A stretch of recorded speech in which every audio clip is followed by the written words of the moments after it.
সকালবেলা উঠে দেখি ঠাম্মা আমার জন্য পোলাও বানিয়েছে, আর বাইকটা এত সুন্দর লাগছে।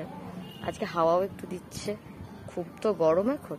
তো চলো ঠাম্মা আমার জন্য কি পোলাও বানিয়েছে সেটা আমি তোমাদের সাথে শেয়ার করবো। ঠাম্মা এখন চিড়ের পোলাও বানাচ্ছে। আলু বাটা দেই, সবই দেবে। কি দিয়েছো? পেঁয়াজ, সরষা, জিরা ফোড়ন, লঙ্কা ফোড়ন। চিড়া সিদ্ধ হয়ে গেছে? জিরা সিদ্ধ করতে নাই তো, ভিজিয়েই তো। মানে আলু ভেজেছো? যে বললে আলু করনি।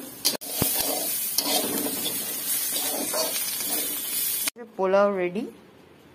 পোলাও চিড়ে কিশমিশ দিয়ে বানিয়েছে, দারুণ দেখতেও লাগছে। দেখা যাক খেতে কেমন লাগে। সার্ভ চলছে, আমাকে সার্ভ করছে। চিড়ের পোলাওটা রেডি হয়ে গেছে, কি সুন্দর লাগছে দেখতে।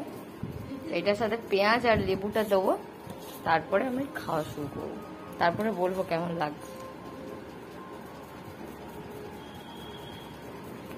খাবার নিয়ে চলে আসছে ঘরে, দেখা যাক কেমন লাগে। এক চামচ খেয়ে দেখলাম এর টেস্টটা দারুণ দারুণ হয়েছে। তো আবার চলুন, টাটা। আপনাদের সাথে আবার নেক্সট ব্লগে দেখা হচ্ছে। বাই।